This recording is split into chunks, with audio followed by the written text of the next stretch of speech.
Flashback.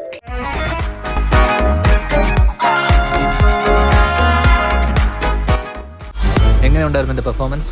നല്ല performance ആയിരുന്നു. ഇനി മേലെ ഇത് ആവർത്തിച്ചേക്കരുത്. ധ്യാനിന് കിട്ടുന്ന പ്രിവിലേജ്, ധ്യാനിന് കിട്ടുന്ന ആ ഒരു അഫെക്ഷൻ, അറ്റാച്ച്മെന്റ്, അതിനോട് ഒരു തരത്തിലും കൂറ് പുലർത്താത്ത ഒരു ഇറസ്പോൺസിബിൾ ആയിട്ടുള്ള ഒരു നടനും ഇറസ്പോൺസിബിൾ ആയിട്ടൊരു വ്യക്തിയാണ് ധ്യാൻ. എന്നെ കൊണ്ട് ഇത് ചെയ്യാൻ പറ്റുമെന്ന് എനിക്ക് തോന്നുന്നില്ല. ഒരു തറമാണ്, സിറപ്പാണ് കേസിനെ തേടിയെത്തി. ഇതിലെല്ലാവരും അറിയണം ഈ ഉജ്ജ്വലൻ ആരാണ്. ധ്യാൻ ചേട്ടനല്ല, ധ്യാൻ 2.0. ഞങ്ങള്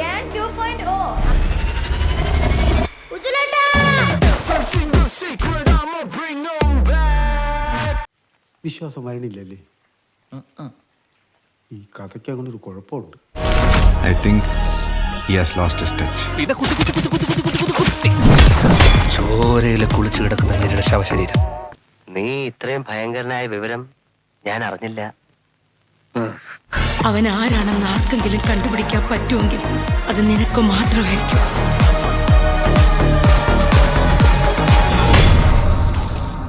സാധനം പൊളിയാണെന്ന് തോന്നുന്നു കേട്ടോ, ഗംഭീര ഐറ്റം ആണെന്ന് തോന്നുന്നു.